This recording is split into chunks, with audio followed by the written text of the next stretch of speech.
So you might have seen on the 30th of January, Starfield's latest update came out of Steam Beta and rolled out to all platforms. Now today, not only do I have news for you about that update in terms of how well it's operating, some of the specific changes that they made, especially to lighting, and also one additional fix they included, which was never part of that Steam Beta, but also Bethesda has just started outright telling us about fixes that they're working on for the next Starfield update and indeed for future updates as well. So in today's video, I'm going to tell you everything you need to know. So if you enjoy it, if you find it helpful, please like, I would really appreciate it. Subscribe if you're new, with notifications if that is possible.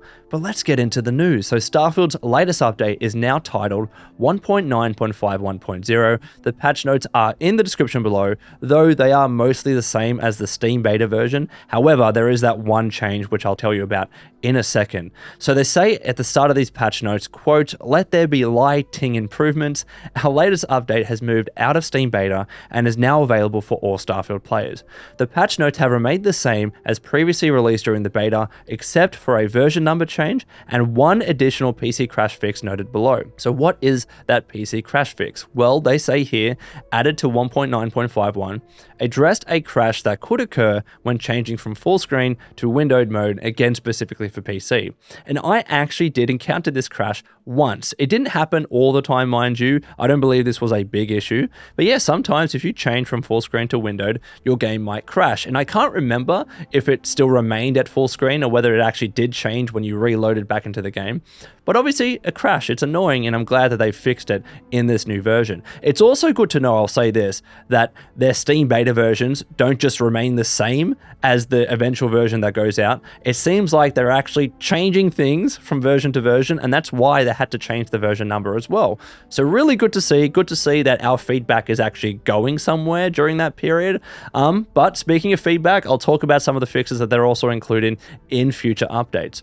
So first of all though, I want to talk about some of the lighting improvements that they've made in this latest update. So in those patch notes, you might have seen that they said they made improvements to 73 locations when it comes to their lighting. Now, when I read this, first of all, I was like, what lighting improvements are you really making? Subtle changes to shadows and lighting and whatever. I'm sure it's not that big of a deal. It is a bigger deal. It actually is a pretty big deal. So Reddit user Din Disco, and also one from Terabit as well, there were a couple of Reddit posts which showed the comparison of the lighting changes before that update to now what you can experience in the update if you were to play the game today. And some of these are pretty substantial. Again, they're not just minor changes to lighting and tweaks, they're completely changing the moods of some of the rooms and the locations and sometimes even caves that you're in. So I'm going to rotate through these on the screen, but again, check out Din Disco's original Reddit post in the description below. But I will say that overall, I think the changes are better. I'm not happy about everything, but I'll say that especially with Madame Sauvage's location, the bar feels a little bit warmer. It's not as cold or stale, so I prefer the look of that. The lighting in a lot of the indoor areas generally to me look like they're not so blown out and foggy. You can tell like some of the fogginess and the high exposure, if you will, has definitely been toned down in the new version. Plus as well, shadows and dark areas look a lot darker, you know what I mean? They don't look too light compared to the previous version. And also as well, I just think lighting is distributed better, and lighting sources aren't casting light so far as they used to. So I do believe overall the changes are better and they're more pleasing to the eye. However, I still don't like the caves, man. I don't know what it is, and I'm not saying I like the previous caves and how they looked before, but in these new ones, they still look very blue and foggy, and it feels like I need to squint to see where I'm going and to see the bloody, just even a couple of meters in front of me. I don't like how they look. I don't know why, and I don't know how else they can change it to make it look better. But overall, I still do believe that the changes are better. And what's important as well is that there was a Reddit user which talked about any potential performance hits that these lighting changes have made to the game. And apparently, there haven't been any hits to performance at all. So this post said, no, the lighting from the calculation points is the same. It actually can be better since it's ships working correctly in beta or closer to it, thus not overlapping, although in some areas it can hit the performance a bit. So it seems like in most locations, it's either the same performance or better with these improvements to lighting. So I really wanted to emphasize these changes in this video because it wasn't just a throwaway change to lighting that I thought was actually originally much smaller and more minor than what it actually is. You know what I mean? This is a big change. It's really significantly affected the moods of these locations. I think made them look a lot better. So Bethesda, kudos. If you can keep making changes to those caves and make them look better for me, yours truly, I'd really appreciate it. But don't listen to me if I'm the only one that thinks that. So then let's go on to a thread on the Starfield Reddit. So when the newer patch notes, again with that one additional change, was posted onto the Starfield Reddit, people started responding and were like, hey Bethesda, really appreciate this, but I still have this bug and this quest blocker and these issues and blah, blah, blah, blah, blah. And obviously they were never going to fix absolutely everything in this update, even though they called it literally their biggest update yet. They're releasing updates every 6 weeks, slowly, hopefully, but surely every major update or every major bug, is going to be fixed eventually. However, they haven't just left people's concerns and questions kind of unanswered. All the community managers from Bethesda have actually gone in to say, hey, we know of this issue, or we're working on a fix, or like we're investigating right now, but we need your save file to help improve it further. They're really communicating nicely, and I appreciate this. I appreciate good community management. It's what I used to do, so I'm loving this. Thank you to the community managers for doing this. So let me tell you some of the specific fixes that they're actually working on and will include in the next update and in future updates. So first of all, Reddit user Lord Rook said the following, and they still haven't fixed the character looking left in third person, lol. And to be fair, there were a lot of people complaining about this issue, and the response was, quote, hello, while this is not fixed in this update, it should be fixed in a future update.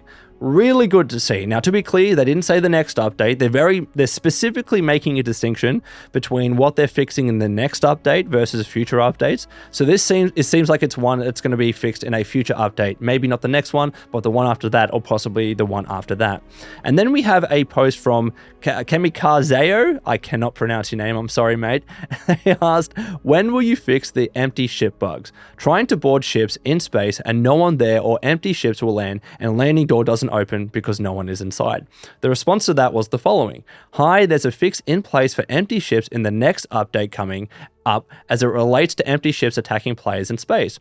However, we're still looking into an issue with the ships that are empty when on land. We would love to get any more info about key details you experience, and or if you have a save, I'd love to get it to the team. Send me a DM. Guys, if Bethesda ever asks you to send them a save file to help them with issues like this, send it to them. They're not asking for no reason. Genuinely, these things absolutely 1000% get followed up on. If they're asking, don't just leave them out in the wind and go cold. I saw someone literally deleted their post after Bethesda was like, hey, send me a save file. Send them the save file. It takes literally 5 seconds, doesn't take long at all, and hopefully it means your issue is fixed sooner rather than later. So please do it. But let's continue. So Reddit user Tau Security asked the following. Thank you for the updates. Any news on fixing the form ID and empty ship / closed landing bay bugs? And I wanted to highlight this one because this is about form IDs. If you didn't know what the form ID issue was, essentially it means if you don't go to New Game Plus eventually in your playthrough, your save files are effectively going to corrupt on you, and it gets pretty bad. So you have to essentially go through New Game Plus and go through the Unity, otherwise your save files are going to become screwed. So it's been a big issue, especially for people like me, that I'm doing a playthrough where I don't want to go to New Game Plus. I don't want to lose everything, but I also don't want my save files to get corrupted down the line. So they said the following to this post, quote, the team has been investigating the form IDs and we should have an improvement addressing the issue to roll out in our next Steam beta. Awesome. Really, really cool. They also do say a fix for the Razor Leaf landing bay being closed is also scheduled for a future update, but that form ID bug fix is huge, really, really big. I hope they actually do include it in the next Steam beta update, because I would say in terms of priority, that one's right up there. It's literally one of the most important bugs that they need to fix.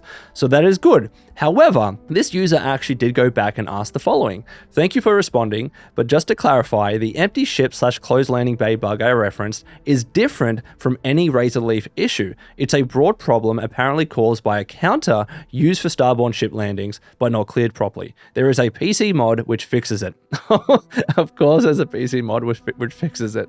The response was, thanks for the clarification. I checked with the team and the issues preventing enemies from spawning around ships and the landing bay not opening are also tracked and is scheduled for a future update, so not the next update. The issue allowing starborn ships to be boarded is also being investigated. So this is one of those situations that I wish Bethesda would literally go to the mod which fixes it and somehow include it in their update. Don't copy their code or whatever they do, but see how they fixed it and just do the same thing. Like, it's going to make it faster for everyone. I think they should just do it more moving forward. And they probably do. They might actually do that. But the way updates are rolled out, everything has to come in these big updates. So that's why it takes a little bit longer than what modders can actually do. But hopefully they're actually looking to this mod and saying, you know what, they did this, let's just do the same thing. Boom, we're done with the issue. So hopefully that happens. The next person asked, and this person is called Crazy Mexican with a lot of different numbers. Still no fix for Matters of the Heart, the game-breaking quest. And the response was, hey, this will be resolved in our next major update. So hopefully in that Steam beta update, which we should be getting in a couple of weeks actually, it fixes that game-breaking quest. And that's good. I'm sick and tired of seeing people saying, hey, I can't complete the game because I have a game-breaking bug or a quest blocker that prevents me from getting any further. Those are also top priority. So it's good that that one is getting fixed in the next update as well. And then finally, we have a post from a boy Barno who says, I have the Storm Legacy docking issue still not fixed on Xbox Series X, even after this update. Still only getting target lock, been waiting for this fix to finally beat the game. Another major quest issue in the game preventing someone from completing it. And the response was, thanks for the tag. This update corrects the issue with Eye of the Storm for anyone going forward. But here's the important bit. We do have a fix in place in a future update that addresses this issue for those that have already encountered it. Because of course, you have to prevent it for people that haven't encountered that issue yet. But if someone does have that issue, Bethesda needs to revert it for them somehow. And sometimes the fix that prevents it for people doesn't actually fix that one for them. So that's really good that they've specified that as well. And hopefully there's a future update very, very soon which fixes it for this person because they can't finish the game and that really sucks. However, I do want to spend a bit of time here to say that of course, not everyone's issues have been fixed. There's still a load of bugs out there plaguing the game, and we're not just talking about minor bugs here, we're talking about some major game-breaking bugs. We're talking about, again, quest blockers and other really serious issues with the game. So we still want those to be fixed by Bethesda. Now, to their credit, they responded to a lot of these posts and at least said, we're aware and we're investigating. That is better than nothing. That is better than radio silent. Of course, we would prefer them to say, hey, it's going to be fixed in the next update, or we're very close to working on a fix. But at the least, they've said we're aware of these issues and we're working on them. So what are some of these issues? For instance, Power from Beyond. This quest just seems to be so bugged at the moment. So this person says they can't access 2 active planets to get powers before New Game Plus. And that's obviously very annoying. The whole point of the whole New Game Plus mechanic is that you get all the powers and then you move through the Unity and you do it all again. If you're prevented from doing that in one playthrough, then it just kind of delays you and it's a little bit annoying. So hopefully that is fixed because I can see not many people wanting to go through the Unity because they can't get all the powers, right? And then again, related to that same quest line, there's a bug where there are no quest markers, no temples, no distortion, and even an outpost on one occasion replace an anomaly point, which I've never seen. That is super, super strange. And then there's one on the Vanguard quest line. So apparently to this person, it is bugged and Hadrian won't appear to start the next mission after the Devil's mission, which sucks. It's a big quest line. You don't want issues like that. And finally, with the quest Divided Loyalties, where your character and Andrasia are unable to board the Raptor. Now, Bethesda did respond to this one and said, hey, the team is looking at this quest, but they need more help. Can you send your save file, etc., etc. So I want to end this video by saying, yes, again, if Bethesda asks you to send a save file, do it. It's always more beneficial. Hopefully, it means that your bug is going to be fixed for you and indeed everyone else much sooner. But I want to say this is good from Bethesda. This is good community management. This is good communication. And hopefully in a couple of weeks, we get the patch notes for the next Steam beta and they fixed a ton of these other issues and even more issues that we haven't even been told about yet. So really good to see, but ideally these bugs hopefully get fixed as soon as possible. So let me know what you think in the comments below, Wastelanders. And until next time, this has been the Lone Vault Wanderer. Please take care of yourselves and would you kindly keep fighting the good fight.